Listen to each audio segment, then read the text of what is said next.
You're listening to an Airwave Media Podcast.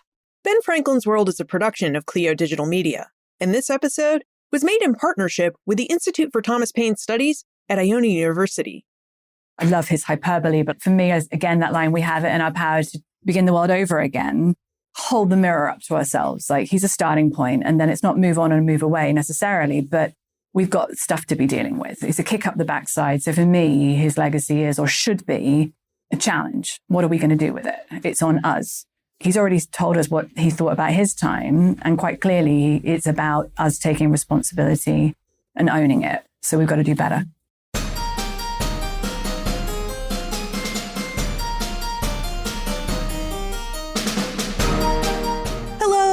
And welcome to episode 435 of Ben Franklin's World, the podcast dedicated to helping you learn more about how the people and events of our early American past have shaped the present-day world we live in. And I'm your host, Liz Covart. What happens after the Revolution? In Common Sense, Thomas Paine made the case that the 13 British North American colonies should be independent.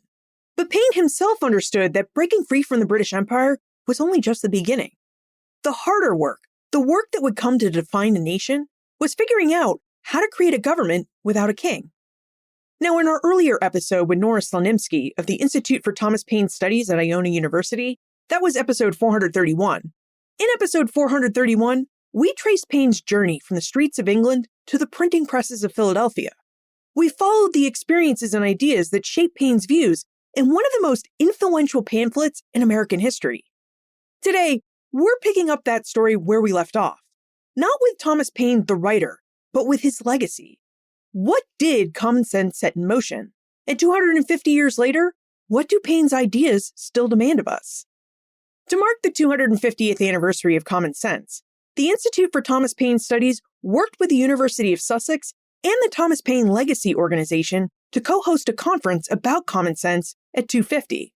The conference was held in Lewes, England in early January 2026, over the 250th anniversary of the first printing of Common Sense. Now, Lewes is the town where Thomas Paine lived and worked before he immigrated to Philadelphia in 1774. Lewes is where he ran a tobacco shop with his second wife, where he honed his debate skills in the Headstrong Club, and where he deeply considered the relationship between citizens and their government. Now, as part of our partnership, the Institute of Thomas Paine Studies and Iona University wanted to see if there was a way where we could bring you to the conference with us. So they asked Joe and me if we would be willing to experiment and record our very first live podcast episode at their conference. And we agreed. So what you're about to hear is a live recording. We edited it for clarity as we normally do, but the background noise, the muffled voices of some of the audience question askers, that's all live background from the conference. And the other cool part of this episode is that we recorded it live in the Bull House. That's the building where Thomas Paine and his second wife, Elizabeth Olive, lived and ran their tobacco shop. This conversation features a panel discussion titled A Template for Democracy, Common Sense in Civic Life.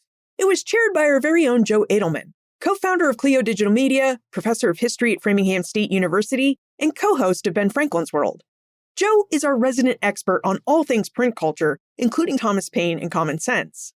Now, Joe guides a conversation among three panelists: Leanne O'Boyle, the founding director of the Thomas Paine Legacy at Bull House organization; Nicole Mahoney, public historian for the Institute of Thomas Paine Studies; and Jeannie Zaino, professor of political science at Iona University and democracy visiting fellow at the Ash Center at the Harvard Kennedy School. Now, collectively, they tackle some provocative questions, such as, what is democracy's day two problem, or the challenge of sustaining self-government after the revolution ends? Or how women shape the world of common sense, even as Tom Paine's language made them invisible. And what Lewes and the Bull House, the places where Tom Paine lived and worked, can teach us about where democratic ideals actually take root. So with that, let's travel to Lewes, England, and turn it over to Joe Edelman and his very capable panel.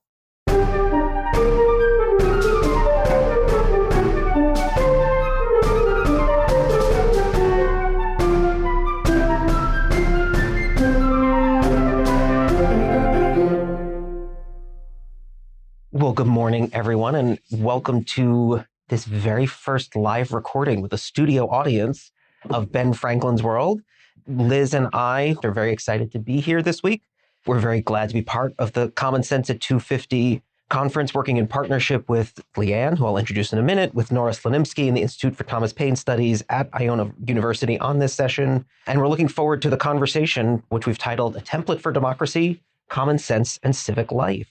I'm joined today on stage by three fantastic scholars to talk about how they see the impact of common sense in today's world. Let me tell you a little bit about each of them as we get started.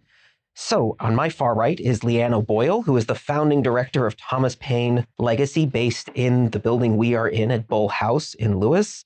She's also an elected fellow of the Society of Antiquaries of London. She's a writer, lecturer, and experienced director in the heritage sector, a trustee of Amberley Museum, an associate of the Society of Authors, and holds an elementary pilot's license in paragliding.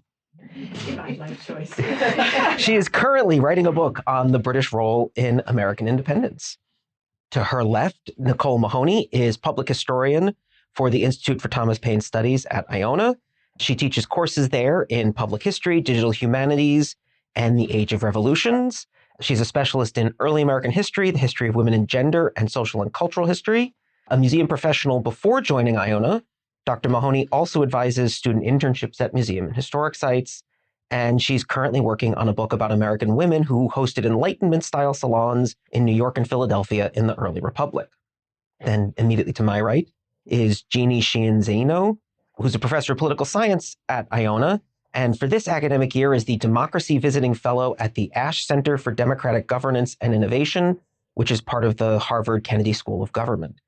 She's a political contributor with Bloomberg News and the author of several books, including the recently published American Democracy in Crisis, The Case for Rethinking Madisonian Government Post-January 6th.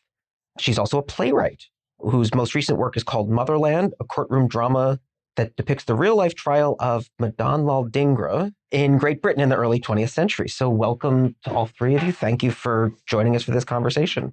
Leanne, I want to start with you. Since we are here in Bull House, which is run by Thomas Paine Legacy, this organization that you founded to devote to Paine's memory as a founding father. Lewes is where Paine lived for the 6 years before he left for Pennsylvania in 1774. Can you tell us about the work that your organization is undertaking to think about Paine and how the work he did here in Lewes connects with his later American writings? So I founded this organization in August 2024, so it's still rather new. And I moved into this building last December with a room full of experts in Thomas Paine. I know some of you aren't, but I had never heard of the man until 4 years ago. And I've since become rather obsessed, which I think you'd need to be to set up your own not-for-profit in an economic crisis, take out a 15th century building. I felt quite strongly, working in the heritage sector, that anniversaries are a big deal. So I really felt that the time, if ever anything was going to happen with this building, the time was now to tell the story. For me, I didn't just want to set up another historic house to a great man of history. In part, it's that, of course. People want to come and visit, walk in his footsteps. But I'm establishing here a museum, but also a center for democracy. So picking up some of the themes that we were talking about yesterday about what is legacy, what is his impact. I want him to tell his story, but also as a starting point to be encouraging people to hold the mirror up in their own lives. So you'll see the quote everywhere, including on notebooks in the gift shop. We have it in our power to begin the world over again. Obviously, he didn't write that here in Lewes, but the story I think we can tell here and that connecting piece is this is the moment just before he sort of steps onto that international global stage and becomes this bigger name. And so I'm really sort of interested in those sorts of examples. They're really powerful as ways to enable the public to connect with otherwise people who are just existing in a history book, or they're really famous and an extraordinary writer. How could you possibly ever achieve that in your own life? And I'm clearly wanting this organization and this building to play a role where it does play that sort of inspirational, agitating role where people feel at whatever level in their own lives, how could they take his inspiration as an active citizen, an extraordinary writer, but also a story of human resilience? Because I know there's all this new information coming out about what he was already doing over here. But if you look on paper, he's fired from his job. They're selling off the business and he and his wife legally separate. These are sort of not positive markers in a person's life usually, is if you're going to mark success. But he just keeps putting one foot in front of the other. And then, a year later publishes something that changes the world. So I'm not sure if I've gone off on a bit of a tangent there in terms of the work I'm doing, but I'm really wanting to kind of settle people in this idea of him as a human being and then using that as a starting point to take it somewhere else, because we're in an extraordinarily challenging time at the moment, I feel personally. And I want to encourage people to think about the impact they can make in their own lives, their own societies. And Thomas Paine, for me, is that gateway or that starting point.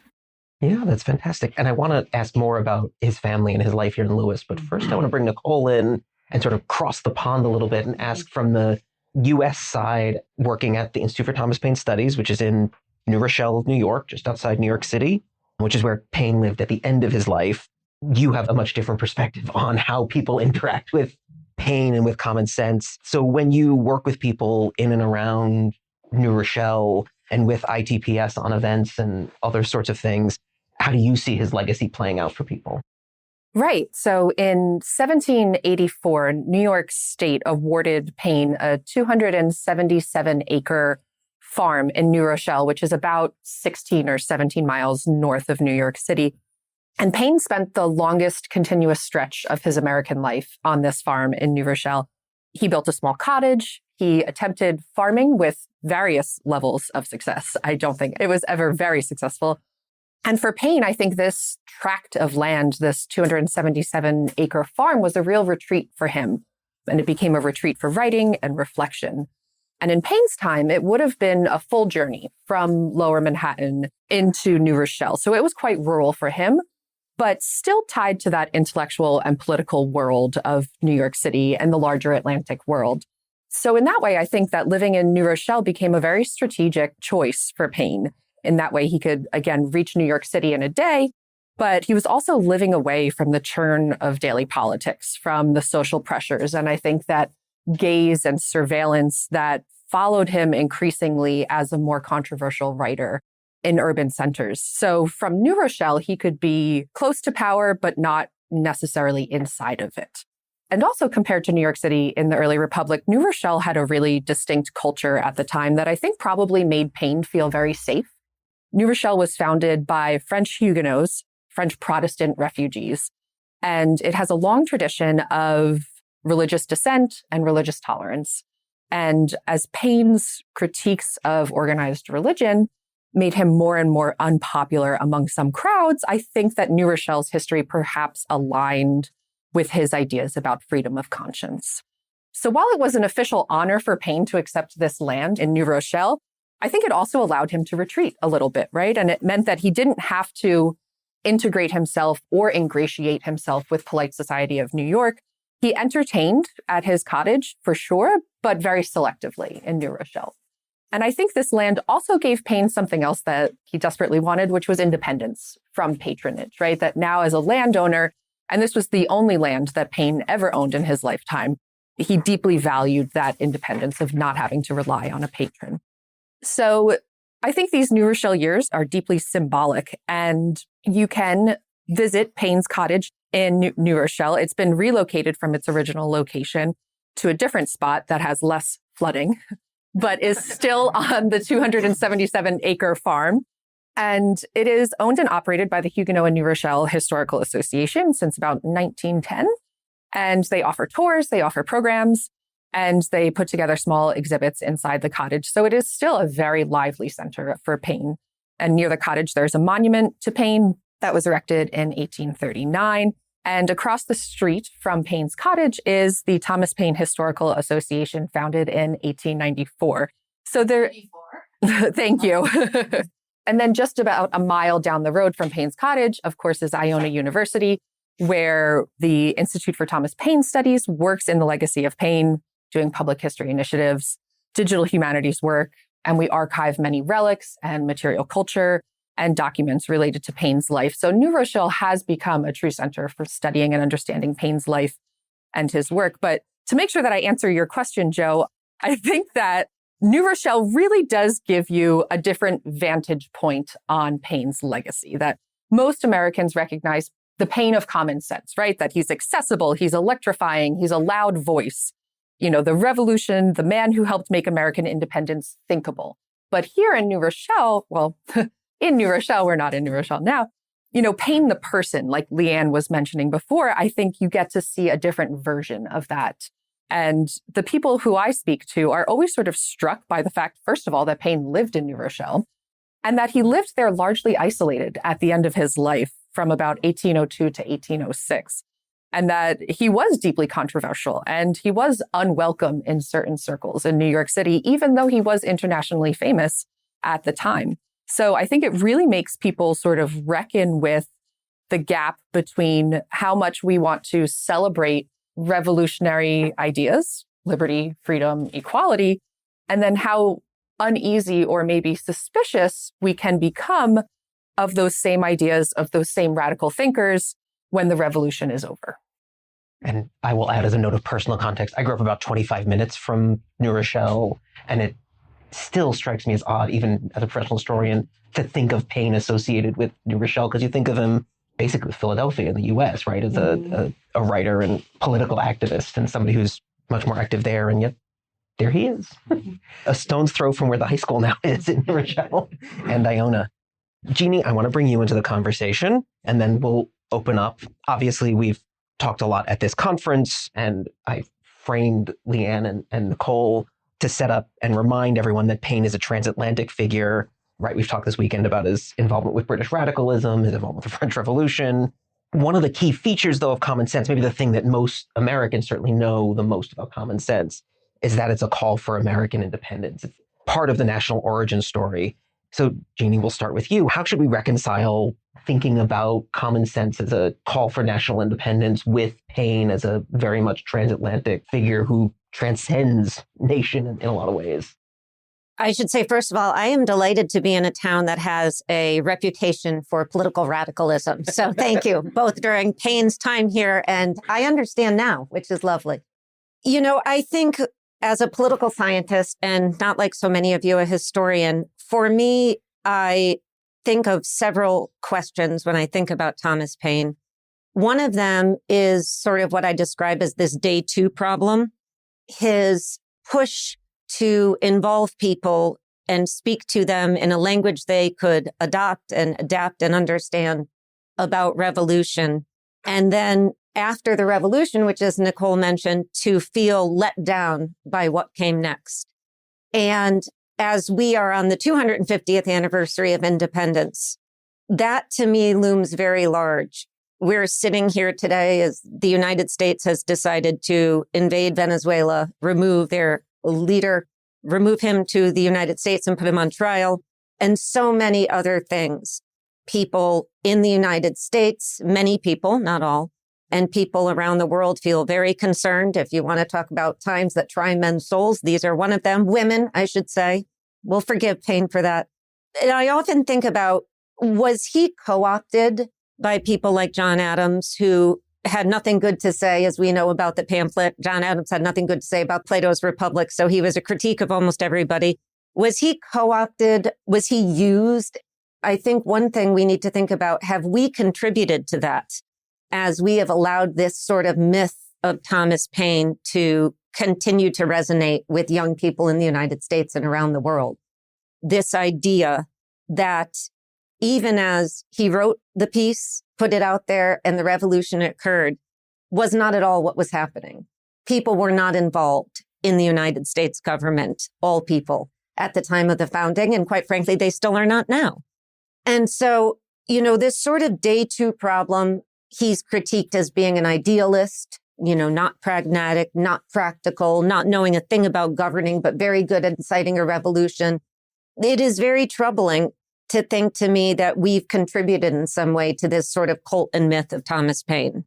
And even talk, as scholars here know, about how widely this material was disseminated through the colonies at the time, which we have now had to reckon with the fact that it was not quite as wide as he might have said, and not quite as wide as many of us throughout the 19th and 20th and now into the 21st century have continued to talk about. So there's that sort of aspect of it that I think we do need to reckon with today, this sort of myth or cult of Thomas Paine. He also is somebody who seems to talk at certain points about sort of deliberative democracy and participatory democracy. And in my field, this is something that has long been challenged, although there is thankfully a lot of pushback on that. But this question of, is democracy even possible? Are we psychologically, emotionally, socially equipped to engage at all? I, at one point, was a pollster, and I can tell you, if you look at the polls, as we frequently put out polls that show that most Americans know nothing about their own government. So you're going to hand them a government that they are going to run, and yet their level of knowledge on who their even representatives and senators are is dismal. And that's not just Americans, by the way. It's people in democracies around the world. There's certainly an argument that I would make against that, by the way. I'm not saying I embrace that. But this is another sort of interesting component of Tom Paine, which is that he seemed to suggest that all people could be involved, not only in the revolution, but in the subsequent governing. I'm not sure he had a plan for that, but he did, as he got to France, talk about ways in which we could make these democratic systems more effective for people with things like pensions and other sort of fandangled things in the 18th century, which came more into being around the time of the New Deal. But I think when we think about Thomas Paine, we should also grapple with questions of, is this form of government, which of course he doesn't use the word democracy in common sense, but is this form of government possible? And if so, and we talk about reimagining it, what is that going to look like? And what should that look like? In a government as basic as a democracy, and I'll put that in quotes, how do people participate? And how can we make that work, given human beings as we all are? So I think there's so much of that to grapple with when we think about Thomas Paine. And, of course, he is something of a man for all seasons. He has been co-opted by conservatives, liberals, and sort of everyone in between with good reason. But I do think that there is a myth that has grown up around his work. And I often wonder how he would have liked that and how he would have responded to that. But more importantly, I think in today's context, particularly as an American, it really is something that we need to grapple with. And I would just finish this by saying that I also think that he is sort of a Tocqueville-esque quality to Thomas Paine, where it often takes an outsider to come in and tell you what's going on. And I think we're very much in need of that today in the US, if I can say.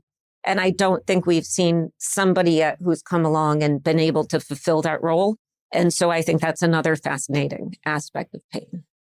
My sneaking suspicion, and we can ask all the Paine experts in the room, is that he'd probably be pretty happy that we were talking about him, of the various people. Leanne, I saw you taking some notes about thinking about Paine as this American national figure, but also not. Yeah, I'll come back to that. I wanted to jump on just something that Jeannie said about deliberative democracy, because on the Center for Democracy, there's working locally, like it's falling on fertile ground here in Lewes, and actually a local group of councillors and other local people meet here actually to talk about deliberative democracy. What does it mean? How here can we engage people locally? Because particularly for what I am actually able to do with the organization, I can't yet do anything like nationally. So we're focusing locally and engaging people here meaningfully, hopefully. And what does that look like? Democracy is really tricky. A lot of them are interested in things like citizens' assemblies, people's assemblies, but how do you communicate that in a way that someone on the street will understand and also care about? Like everyone's got their own stuff going on in their own lives. So I just wanted to, as soon as you mentioned that, it's just, again, interesting. So hopefully using this space as a place to have more modern conversations about contemporary issues in a way that hopefully so I need or would want his approval, but just that sort of common thread as to why people would come here. And locally, they like coming here to have these conversations as well. There's something about being in the house where he was that is drawing people and bringing them together. I mean, we're seeing it with people in this room. People have come because they want to be here at this moment. So he has a drawing power, even if they don't necessarily know much about what he wrote or particularly said. They just know he lived here. He did something important in America. And he's something about freedom and liberty, and that's sort of enough to draw people together. Can I jump in for just a second and ask you, that's something that Lewes had a long history of, that sort of participatory democracy that was notable within England. Well, and in Paine's day, that's why he was actually able to participate in local government, because Lewes didn't have a royal charter. So if he'd have stayed in Thetford, he couldn't have participated in the town council meetings and court leet, because with a royal charter, there's a very strict local hierarchy. You come to Lewes, where there's more dissenting religious faiths. You don't have a royal charter. If you're a man of a certain age, you pay your rates. you can participate in local government. And he jumped in with both feet. And this is government, a really dull, basic level. Walking down the street, St. Michael's, they're talking about the upkeep of the bell tower, which you'll hear periodically through the day, every 15 minutes, marking as to whether we're on time. They were voting on whether you'd allow, and this is my favorite one, whether you allow wheelbarrows to go down the high street. And they voted no, because it's clearly terrible and wear and tear. People were talking yesterday about maybe less positive elements of his personality, perhaps vanity and healthy appreciation of his own intelligence. But this is government. And whilst it would have increased his standing locally, of course, it's really for people who want to make a difference locally. You're voting on whether local widows get money, orphans. This is for someone who's wanting to make a difference in their community. And my understanding is he attended every single meeting. Not everybody did. If you're wanting it as a social status thing, you maybe say you'll go a few times, show your face. He went to every single one. So he understood from his time in Lewes that people locally could sort of contribute and run their own communities in a way that was possibly more efficient. Well, men could. And men of a certain income level could. And interestingly, talking about the possible conflict between nationality and think of him as a citizen of the world, it just made me think, I mentioned to some people yesterday the letter he wrote to George Washington after the Battle of Yorktown, which I think is hysterical because it begins by congratulating Washington, which is like that.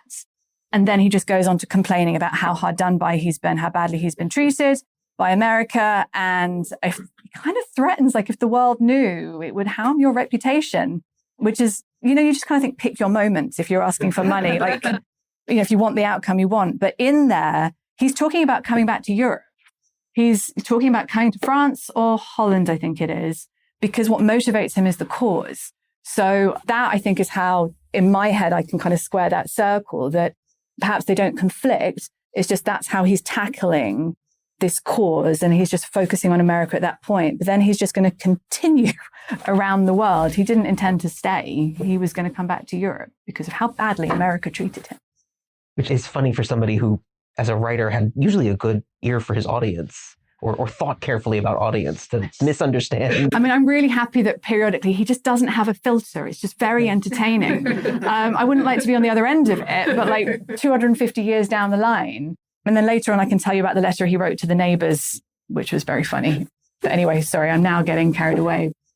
That's totally fine. I want to try and link together a couple of threads or move in a new direction using a couple of threads and move into talking about Paine and his personal life and his life here in Lewes, by way of thinking about common sense, and in particular, how he talks about or doesn't talk about women.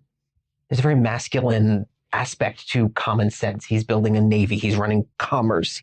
He's got the Congress that women don't, at least on the surface level of reading it, play a role at all. So Nicole, as a scholar of women's history, how do you think about and talk about the role that women play when we're thinking about common sense as a pamphlet? Right. And thank you so much for asking that question, Joe. So the first thing that I try to do is to take Paine seriously on his own terms without letting him off the hook. So you're right, Joe. Common Sense is a strikingly masculine text, right? He's talking about congresses, armies, and navies, and commerce, and constitutions. And these are all spaces specifically coded as masculine in the 18th century, right? There's no getting around that. And Paine does not directly address women as political actors in the text, or he doesn't address any other marginalized groups of people, such as enslaved folks or indigenous people, children, free people of color. And that absence matters. And it reminds us that even the most radical revolutionary thinkers were still radical within limits. And gender was certainly one of those limits for Paine. So as a historian of women and gender, I'm especially interested in how women are present, even when they are not named. And we know that Common Sense was designed to circulate widely, and we know that women read it, and we know that women discussed it, and we know that women helped disseminate its ideas. And also thinking about, too, Paine writes a lot about consent, as opposed to hereditary or tradition as the basis of authority. So even though he didn't follow all the way through the end of that logic, I imagine that some women readers recognized that tension, right? That they recognized the tension between universal claims to rights and their own status. So for me, approaching the subject of women and common sense means reading both what Paine says and what he assumes, and recognizing that the power of the text of common sense lies not just in Paine's words, but in the demands that it potentially helped make possible, even beyond what we think Paine might have imagined. And Leanne, I want to circle back to you again to add to the Lewes side of the story. Paine was married twice, and his first wife died in childbirth, as did their child. And then he was married again here in Lewes to a woman named Elizabeth Olive, from whom he legally separated before he left for America. So can you tell us about how those personal experiences with his family may have shaped his political thinking? It's an interesting point. And even just to start, we talk about this being Tom Paine's house. This wasn't Tom Paine's house. This was his mother-in-law's house. Well, initially it was Samuel Olive's. And then when he died and Paine went on to marry the daughter who was 13 years younger, it became his mother-in-law's house. And you mentioned his first wife, who was a servant. I believe she was an orphan. When she dies rather tragically in childbirth, my understanding is her father had been an excise officer, which makes what he chooses to do next very interesting, because he chooses to enter the excise service. So I think that is something that, you read a book and it tends to get skitted over. Oh, he was married before. And then he suddenly decides to be an excise officer. But again, trying to inhabit, why would he have gone from being a corset maker to choosing that? As soon as you get a sense of, well, possibly her dead father was an excise officer, possibly you begin to flesh out that relationship. They were sitting around maybe contemplating their future together. For me, it's really striking that that is what he chooses to do next. He never writes about her. And when he comes here and he marries Elizabeth, he lists himself as a bachelor. He was a widower. Did he ever talk about her again? And here in Lewes, Elizabeth and her family were absolutely crucial to him really being accepted into the community. They gave him a home. Samuel Olive, as well as being a sort of respected local businessman, he running the tobacconist and the greengrocers, was strongly connected through his father with the Westgate Chapel next door. His father had been a minister there. And the month that Paine arrives in Lewes, if you wrote this as a story, you wouldn't sort of believe it. He arrives in the middle of a hotly contested election, the March 1768 election, when Wilkes is looming large and the Duke of Newcastle's power is waning kind of for the first time. And this is the first election where his preferred candidate doesn't get in. So what you've got there with Elizabeth and the connections that family makes, it really eases Paine's route into the community here in Lewes. And I think she's a fascinating person. I'm trying not to sort of go too much into it because of what's going to be presented later, but she's advertising her services as a teacher. She's clearly educated. She's a lot younger. Not that that was necessarily a rare thing in those days, but I imagine he was probably quite difficult to live with, off doing terribly important things, debating in the White Hart, coming back feeling very pleased with himself. And, there's accounts that when they do separate, she never says a bad word about him. She'll leave the room when people criticize him. You just think about people's previous partners. It'd be very easy to jump on the bandwagon when half the country hate that person, to kind of complain about your ex. And so for her not to, I don't know. I just think she's a fascinating person that we don't know enough about. And it's easy just to include her as a footnote to this man's journey. But just to remember that when they separate, he has all these opportunities and look what he goes on to do. Her path is far more contained as a woman. And I think it's just really important to sort of remember that she is sort of left. She does okay, I believe, but it's a completely different path open to both of them. And he picked a partner there. With Mary, they seem to get married quite quickly with child. Elizabeth, they're never supposed to consummate the marriage. They'd known each other for a couple of years, had initially gone into business together and then marry. And then within a couple of years, they're separated. So just that relationship, it just poses interesting questions, I think, as to what that relationship was. Was it more of a partnership? But she undoubtedly, her and her family's connections opened doors for him here locally, gave him a home in a rather large building. Very large building. And it always strikes me as fascinating that men of that time, men of this time, can live in a world where they're on a practical day-to-day level. She's a shopkeeper. She's fully involved and invested in life in every which way but voting. And yet that step of political participation seems to evade the men who were debating at the White Hart as part of the inclusivity of things. And the law meant he owned her. Like that's the other thing, the divorce meant she could live as a femme sole, an independent woman, the separation, not divorce. But again, just that reminder that women were not on an equal standing by any stretch of the imagination. By getting married, it maybe afforded her a degree of protection and a place in the world. But legally, he owned her and everything that came with her. I want to shift in another direction and come back to Jeannie. So thinking about what Americans take in our civic life as common sense is declare independence. But there is, as we've talked about yesterday, there's many sections to common sense. And one of the most significant is Paine thinking through how to reconstitute a new government and how to reform a government once independence is affected. And I know you've written, there was an essay you published last November where you said it's patriotic to revisit, reconsider, and revise the work of the founders. So what do you mean by reconstitution? Because I know that's a phrase that's important for your work. And what can we take away from Paine on this question of recreating a government and how he's thinking through what the government should look like? Yeah, I mean, that idea of reconstitution is something that it was a debate at the founding. It is still a debate today. And I would just give some context to that quote, because while I do think it's important to talk about reconstitution and amendment as patriotic, I also think that there is tendency among particularly the left in the United States to celebrate the notion of the Constitution as a living document. And I think that is something that I'm working on now that we also need to rethink, because if it is living, it is not doing such a great job at living.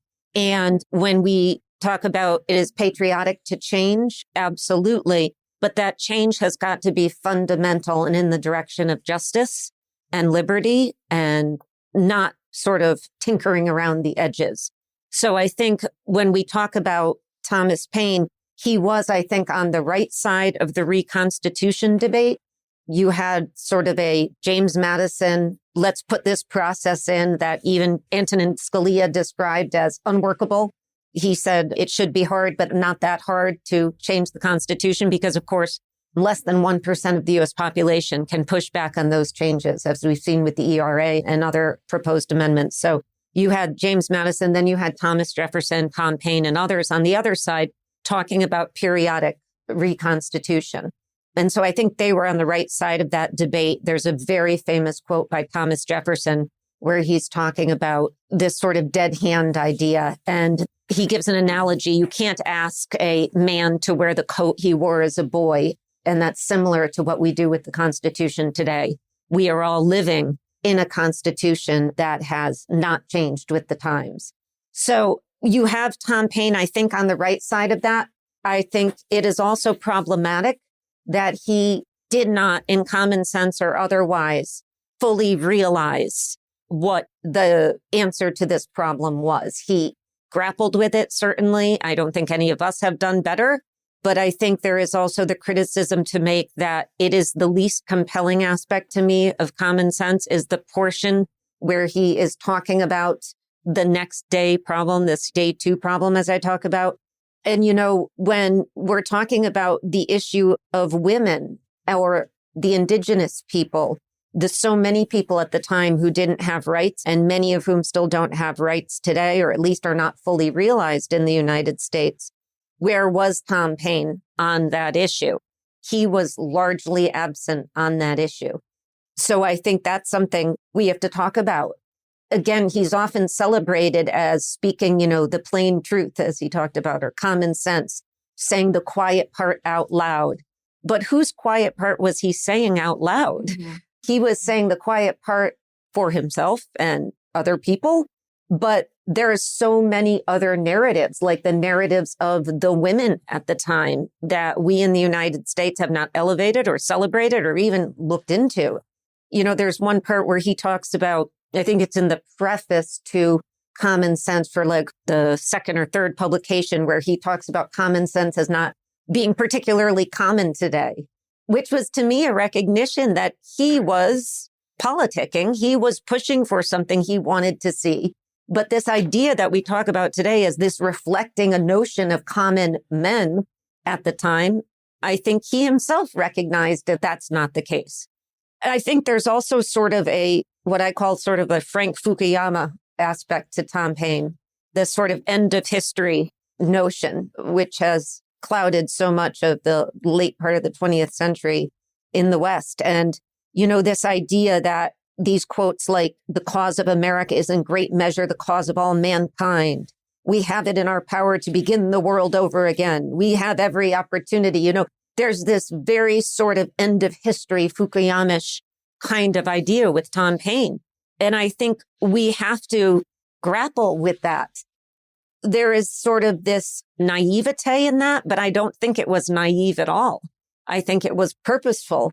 There is an optimism, sort of a Pollyannish quality to it, but I don't think it was that at all. So I think those are some of the things we have to grapple with. So on the Reconstitution, I think he's on the right side of that, as anybody has been, but I don't think any of us have been on the right side of that because we do not have a process for which we can reconstitute today. I think 14 states in the United States have periodic reconstitution. I live in New York. That is one of the states with periodic generational reconstitution that amounts to not much. So even if it was in the Constitution, it probably wouldn't amount to much, which leaves us back to the sort of day two problem. You're going to push for a revolution. That revolution is going to be violent. It was violent. And what happens then?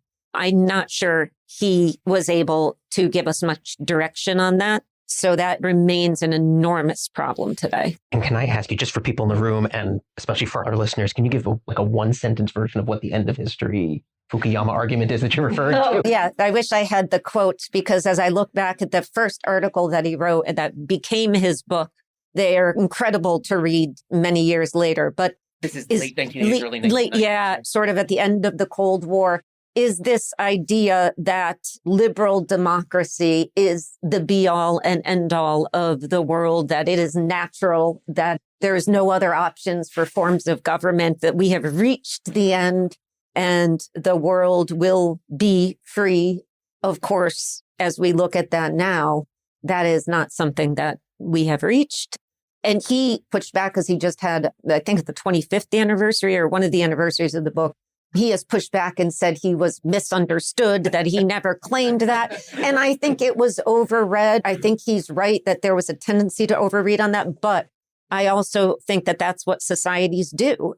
And we held up this notion that we had reached the end and the rest of the world was going to come along. And we sit here now in 2026 and that's not where we are. And just when I'm comparing Tom Paine, you read some of the quotes and it is this very sort of over the top, optimistic, we can change the world. I hope we can change the world. I think we can.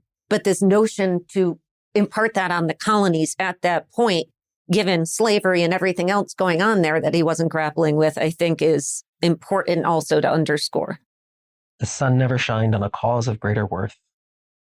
One thing that actually we haven't talked about this weekend even as much is violence and thinking about, so one thing I know I've written about and many have written about, that protesters during the Revolutionary era, we see it today as well, that people, when they are protesting, they perform nonviolence as part of their sort of argument for the righteousness of their cause.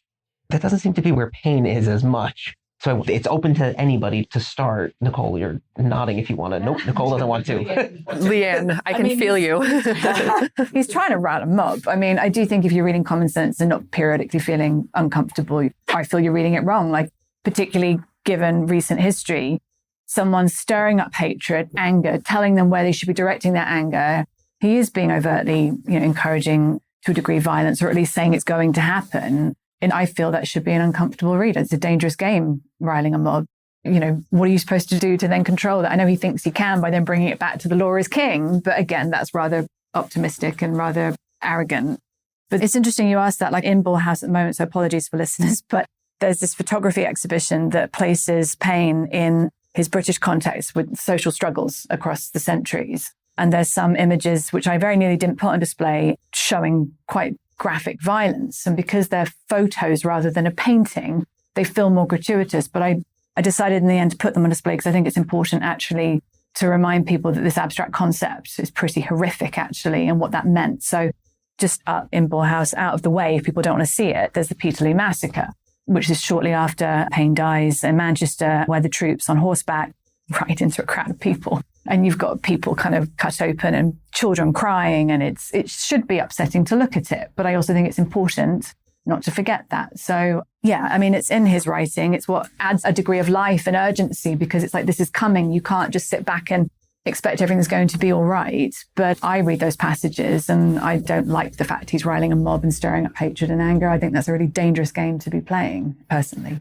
I think it gets to a question that we struggle with all the time, which is that is change possible in the absence of violence? And I don't know that we have a lot of examples in American history of fundamental change without violence.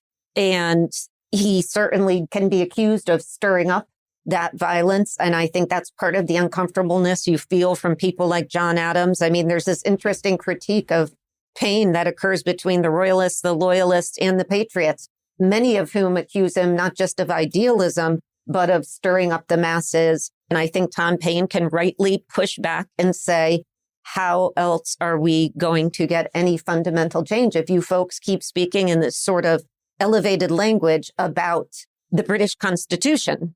How else are you going to move us to change? And that fundamental change is needed.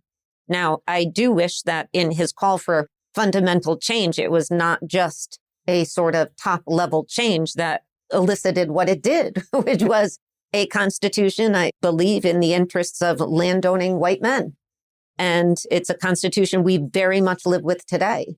So I wish that the call had been more fundamental. I wish it had been broader. But again, I don't know that he was capable of seeing, and I don't know if we are today, that sort of call for change in the absence of violence. Do I hope that's the case? Absolutely. But I don't think that he offered any sort of direction there. And I think we can also say that that's an important critique of Thomas Paine, that he did not figure out a way to push for that change in the absence of violence. And we lived through that, and we are still living with that today, I would argue. I don't know if it's a defense of him, but just to remind that there were already armies in the field when he wrote Common Sense. So the question of violence is a little different in January 76 than it might have been earlier. I'm given, obviously, with my perspective as to how do I take what he writes and like all of these concepts and do it into something that's going to inspire people, obviously not encouraging violence. So there's someone speaking on a panel at the end of the day. She's the last speaker before Danielle's keynote on how art and culture can be used to bring communities in to talk about these more contemporary issues.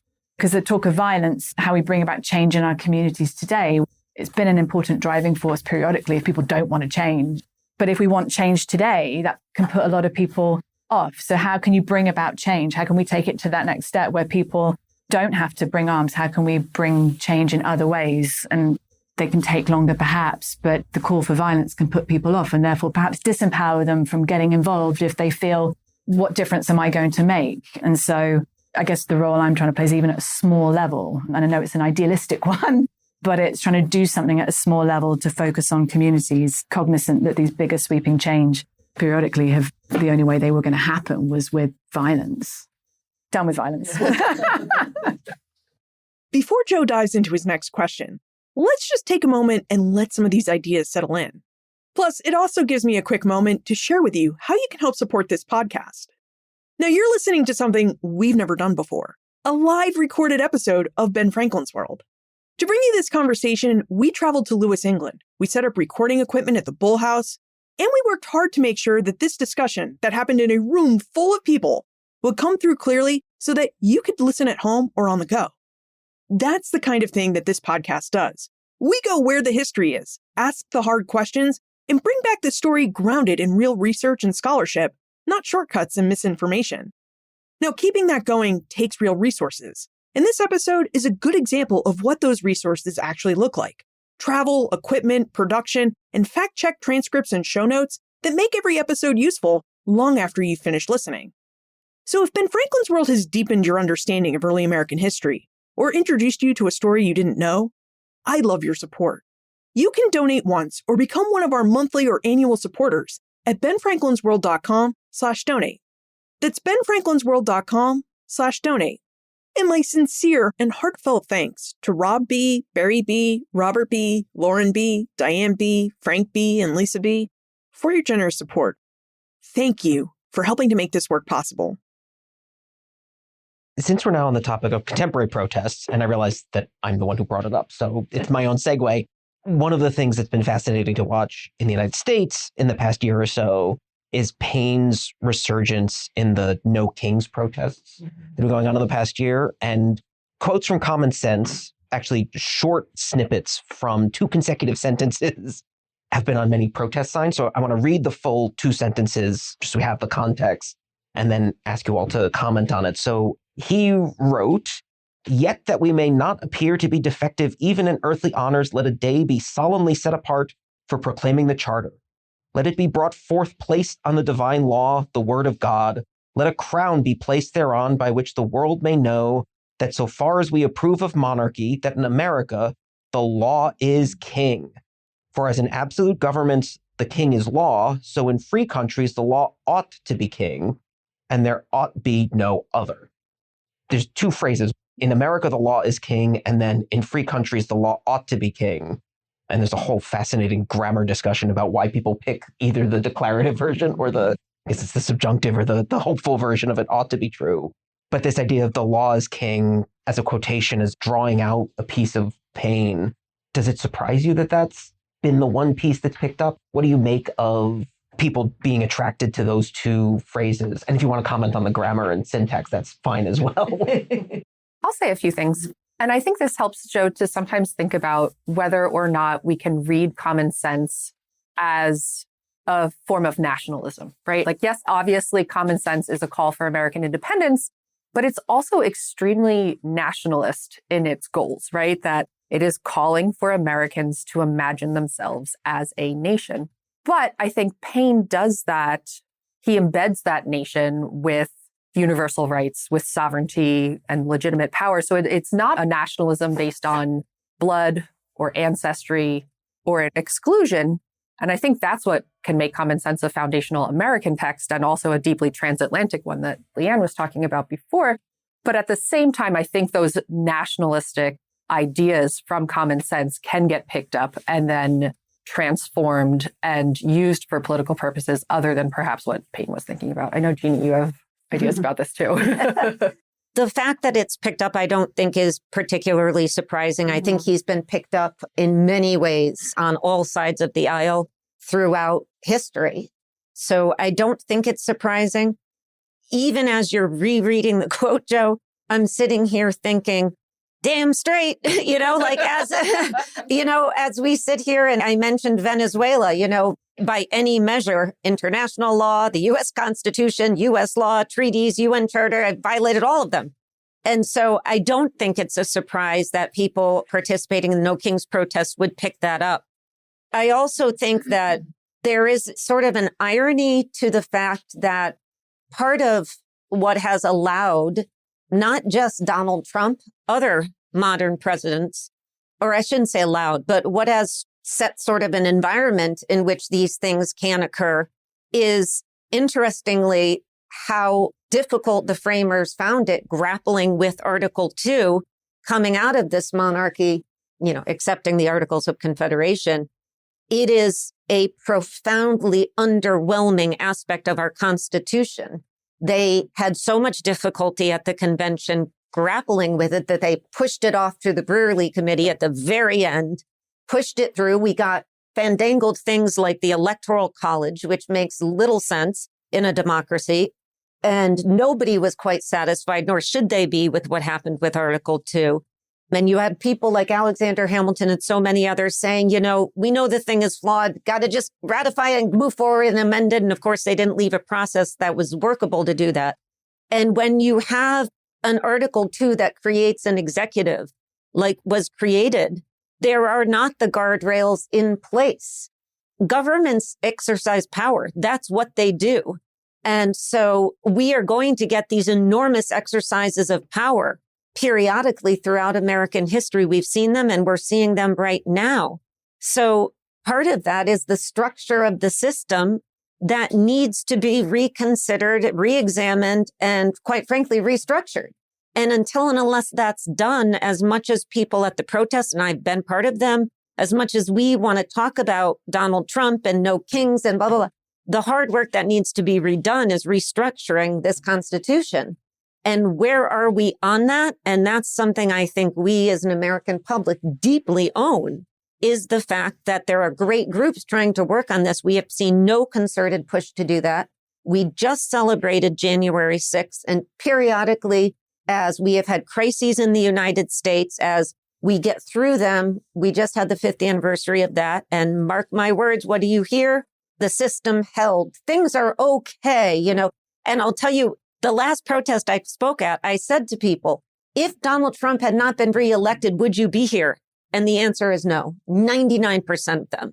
That's a problem because the system that gave birth to a Trump and everybody else who's exercised this power is still in place. And we, and I include myself, have done nothing on that.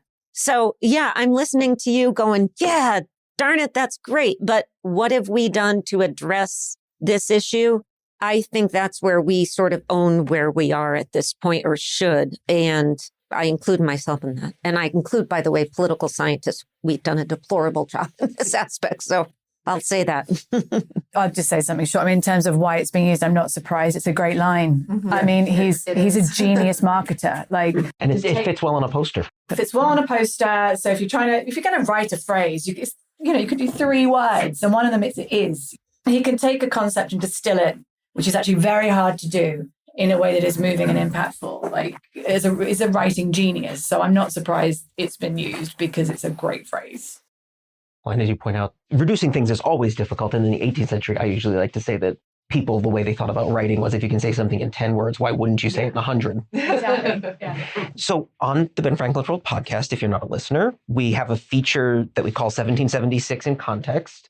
Obviously, this whole conversation, even the whole conference, is very much about that description, that idea. But I'd like to use that to frame my last question, which is, I realize, actually very difficult. If you could sum up your view of Thomas Paine's legacy for 2026 in one sentence, what would it be? Jeannie, we'll start with you. Oh, boy. I would say ahead of his time and very much of our time. So, Joe, I told you that I wrote 4 different versions of this answer and then tried to combine it into one sentence. And I'm not sure that I can even do that. But I think for me, Tom Paine's legacy, it's about words and it's about language. And it's about giving ordinary folks the confidence or the ideas to think boldly for themselves, to question authority and to imagine a more equal world. And Tom Paine gave people the actual words to do that. For me, he challenges us to do better. I love his hyperbole, but for me, again, that line, we have it in our power to begin the world over again, hold the mirror up to ourselves. He's a starting point, and then it's not move on and move away necessarily, but we've got stuff to be dealing with. It's a kick up the backside. So for me, his legacy is, or should be, a challenge. What are we going to do with it? It's on us. He's already told us what he thought about his time, and quite clearly, it's about us taking responsibility and owning it. So we've got to do better. That was more than one sentence. I know. But I said, it started with he challenges us to do better. And then I thought I'd explain. Okay, we can take challenge. You could bring it down to one word if you wanted to. That is fine. Everyone kept it to less than a paragraph, which is really what I was hoping for when I asked the question for one sentence. We're happy to now take some questions, comments from the audience. We do not have an additional microphone to circulate, but if you speak clearly and if there's a question directed at a particular person, if you could frame the question as you're speaking. Nora. Great. Thank you all so much. Such a wonderful panel. And something that I think kind of came up in everybody's comments, or at least was gestured to, was at least in my own journey through learning about Paine. There's a lot of conversation about him as a revolutionary, as a philosopher, and some sort of his radicalism. But he is also a civil servant, right? Like his work in Lewes, while pamphleteer, he is also an excise agent. During the revolution, he sort of serves in kind of civic or bureaucratic roles within the government. And that's a more, especially what Jeannie was saying, right? That is kind of a more everyday type of work. As we think about the broad theme of the conference and legacies of democracy, as well as in our current moment, how there is this kind of crisis of faith in institutions, some of which is very understandable. Other parts are more product of perhaps bad faith actors. What do you think about Paine's view on civics? What do you think of Paine's role as sort of like after the revolution, after the war, in trying to create moments of stability that is more inclusive, that is more expansive, communities that are left out? What do you think about his work, how that might resonate today, that aspect of his life and contribution?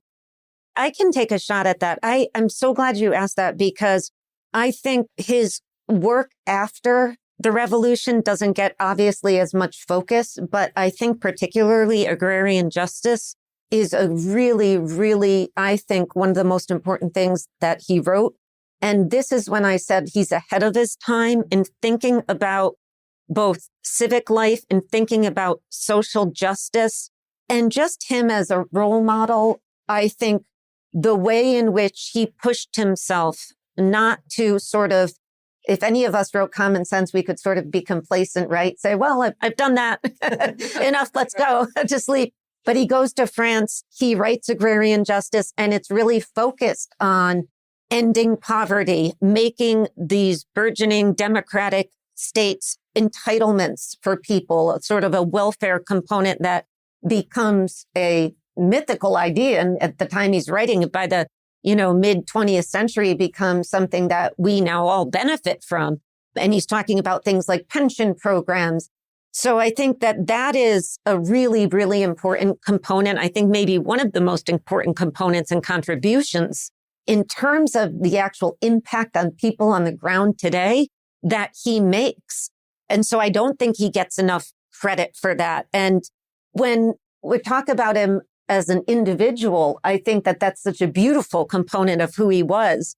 The fact that he wasn't going to just sort of rest on his laurels, that he was going to go out and say really unpopular things, difficult truths, particularly in agrarian justice. So much so that by his funeral, he has less than a dozen people there at a time in which, everybody is sort of posting on social media and, well, I'm not truthing, but truthing and all of these things. The idea that he was willing to say difficult things publicly and out loud in the interests of so many of us who are coming later, I think is a really important contribution that he makes. And I think it's something that we should celebrate more or as much as we do the work in Common Sense. Yeah, I mean, it's sort of it's just, again, the idea of doing something is better than doing nothing and working with systems. They may not be perfect, but if it's all you've got, that's sort of what I take from it too. Just, it can be easy to become really disillusioned and sort of think, what's the point? But yeah, he worked arguably as a civil servant. He was working with systems and he just made a contribution at whatever level, whether he's here in Lewes, sat over the road in that church in the court vestry, voting about a bell, through to forming nations. That's extraordinary. He wasn't just up here. He was the full gamut. And I think that is inspiring at whatever level anyone can get involved in if you're talking about engaging people in civics and the role they can play. Yeah. And as you pointed out earlier, he went to the meetings. He actually went. Yeah. And can I also just say, when he was working in the excise component, that he writes his first pamphlet, asking for better working conditions for himself and his fellow civil servants. I think that's another remarkable example that's prior to Common Sense. So it's the first example of national unionized action in the world, and admitting it's corrupt. I also love that element of it. It's like, totally corrupt, but pay us properly. And again, interesting component, the money goes to the king. The money is to fund George III, which is a fun fact. Danielle. I just wanted to thank everybody for your passionate engagement and for bringing together the historical and the contemporary. I also wanted to raise questions about some of the contextualization around issues of gender and slavery, actually, because I don't think that, in fact, the world of the radicals and the world of Paine represented the conventional commitments to patriarchy, enslavement, and the like. And I think it's important that that full picture be on the table. The circle of people Paine was a part of helped build something called the Society for the Encouragement of Arts, Manufacture, and Commerce in the 1750s. It still exists, the Society for Arts now. And they had a one person, one vote rule for how they ran the society, and women were members. And similarly, that network of people included William Wilberforce, who becomes the father of abolition. France in the Revolution obviously drives hard towards gender equality and also equality for people of different races. Obviously, it's shut down quickly, but it is there in the beginning. It's part of what they're doing. Paine was a part of that whole world. It's true that he didn't write as much about that. On the other hand, his works are not marred by the kinds of supremacist formulations that are quite common otherwise in the period. So I just wanted to share all of that so that we have, I think, the sort of full sense of what the world of radical thought was really like at that time. It was actually quite extraordinary. Does anyone want to respond? No. Okay. Yeah, thank you. That was great. Thank you. That was beautiful. Emma. Thank you, first of all, for a fantastic panel and discussion. Yesterday and also this morning a bit, I think you've talked about how Thomas Paine was a complicated individual in many ways. And so his legacy is that of a difficult man who wrote brilliant things.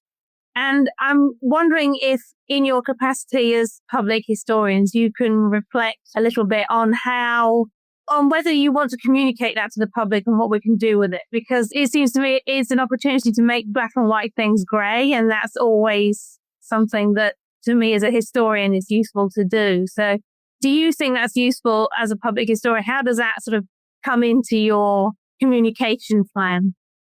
So this is something that Leanne and I have chatted about a little bit in talking to general audiences about Paine. And what I found to be sort of the most effective approach, and I think Leanne would agree with me, is that one thing that really gets people excited is when you can, so to speak, sort of lift up the hood, right? And show people, general people, how historians work and how we think.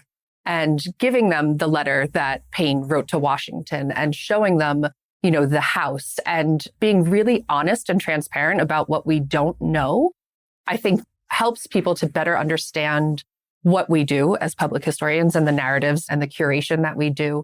But also, I think, makes them feel something, right? And if you can make people feel something and really sort of understand the humanity behind Paine, and his first wife dying and his child, and telling those really, really sad, complex, but also heartbreaking and sort of emotive stories, but then also explaining what we don't know. And I think that sort of just honest transparency for me has been the best way as both a public historian and a teacher to really get people engaged in the stories that we're trying to tell. Yeah, no, I agree. It's really important. And in terms of how you manifest that in a building, obviously it's layered communication in terms of panels on the wall. And, you've got to have a simpler message on the wall, but then other things can come out through guided tours and when you're actually speaking to people. And those conversations, I do get the chance to speak with Paul, one of our amazing volunteers who sat behind you by the door.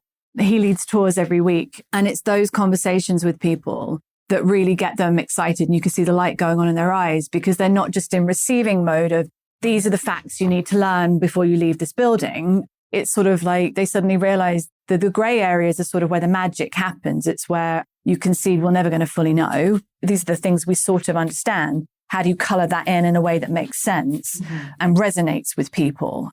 And it is, I think the feeling element is really important.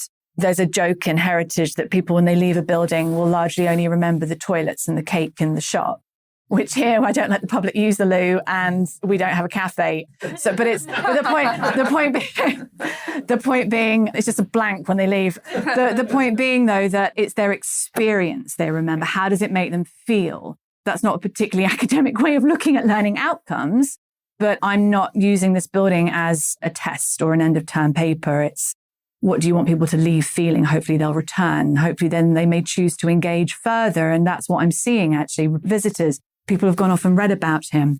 They come back and they want to continue the conversation because they've had interesting conversations here that mean something to them. So it's possible at the moment, given the scale of the operation, how you scale that up is another matter. But from my perspective, that's the most important part. Those gray areas are where it's really interesting and juicy because people can relate. Other thoughts? Just very quickly, Leanne mentioned a letter to the neighbors earlier. I was just curious. Oh, yeah. Yes. The question is, can you tell us about the letter to the neighbors? Yes. So the neighbors next door, the building is connected, which on the tour I'll explain. It's still part of the same structure. It's the Westgate Chapel. So the trustees of the Westgate Chapel were complaining because they'd done an extension to the building. This is so normal. This is a conversation that has for centuries. It's just so enjoyable to read his response, which I just choose to read that he's written it with a twinkle in his eye. My reading of it is he doesn't really like them. And they've complained to him. I can only imagine because he's the man of the house, complaining about this door being bricked up or something. And he's got a separate agreement with them because an extension has caused, when it rains, water to fall on their building. So he already gives them a little bit of money to kind of say sorry. And he writes them 2 letters on the same day. One is about that and is quite respectful. And then the other one is responding to this complaint they've made about the bricking up of a wall. And his response is, well, as you know, I'm just a tenant here. It's his mother-in-law. It's not that hard to have a conversation with someone he's sort of related to now, but he doesn't even offer to help. He just sort of acts as if it's got completely nothing to do with him. And then the way he signs off, again, for me, it just is like he's being really obsequious in a way that's kind of sarcastic. It's hard to pin anything on it that you're being a bit rude here, but he's just not being helpful, but he's being terribly over polite. But I couldn't possibly help you because I'm just a tenant. And I just find that quite entertaining, the two communications. And like I said, I can only imagine it's because they wrote to him as the man of the building. Tom. I like that anecdote about Paine being totally normal and the kinds of things he's interested in being totally normal, because I think that the conversations we're having are a little bit at risk of making Paine really exceptional, an amazing, visionary, forward thinker who kind of was massively ahead of his time. But there are historians who would completely say otherwise. So the person I'm thinking of here is a guy called Jonathan Clark, JCD Clark, an English historian who worked in the US for a long time.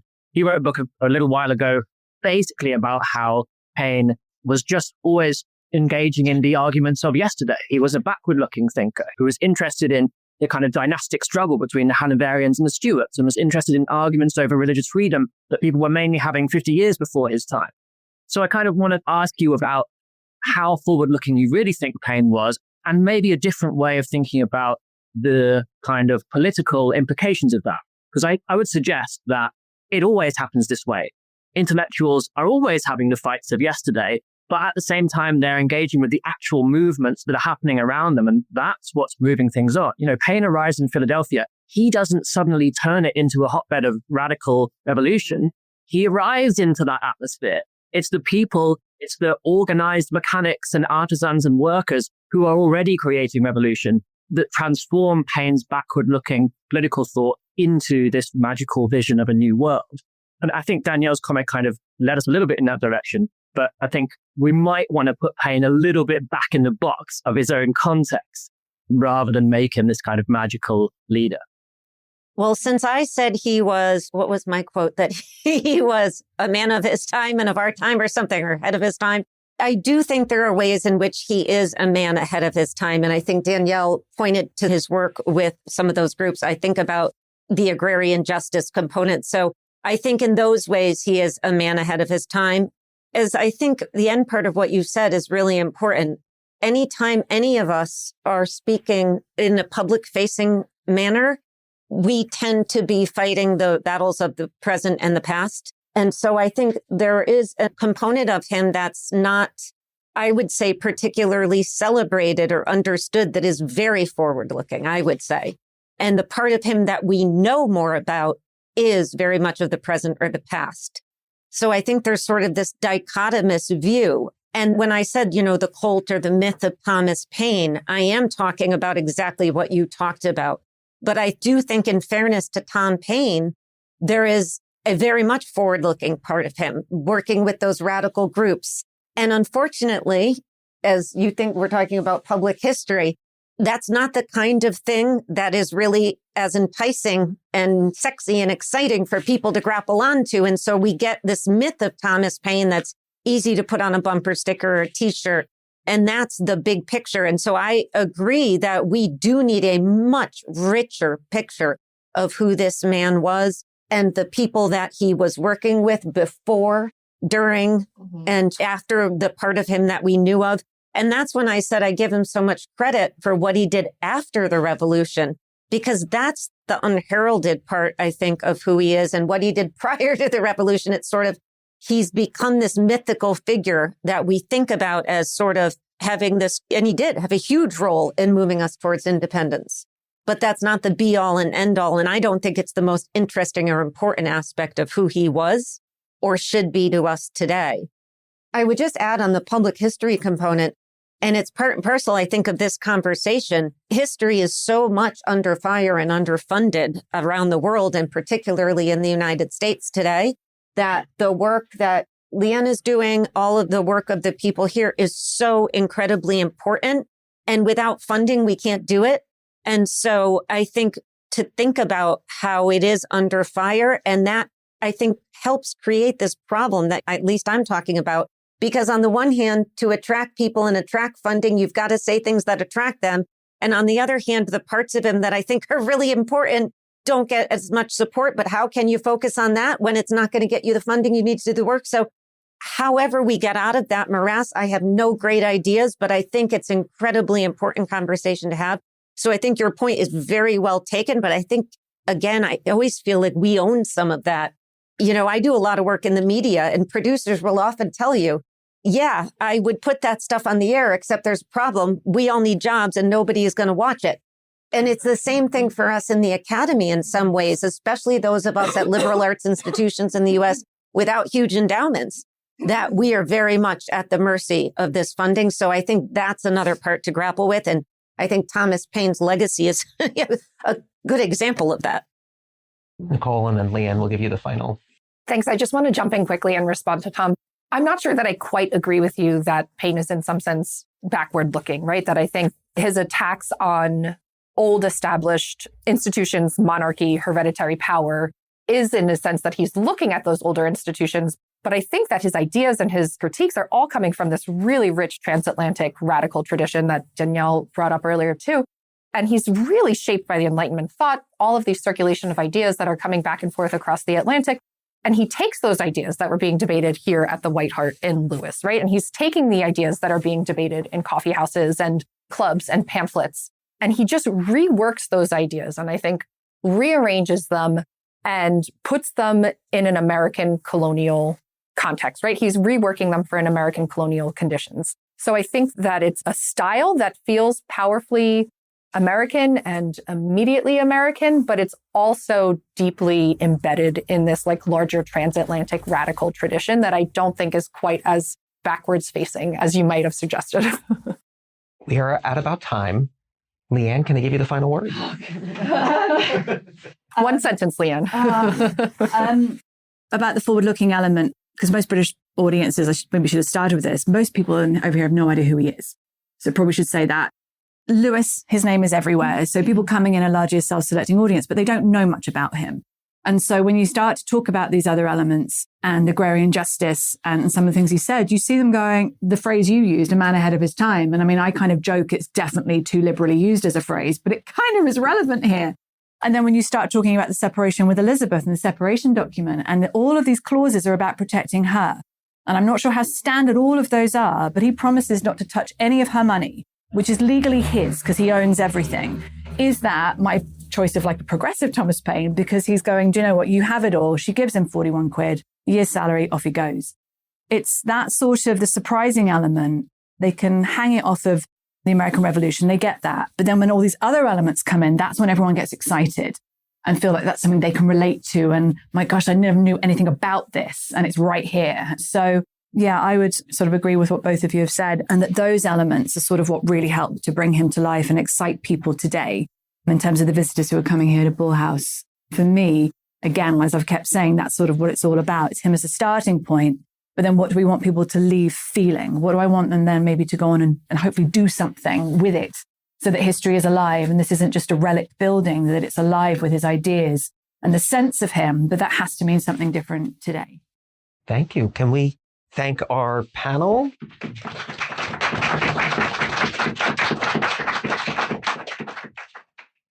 What a conversation.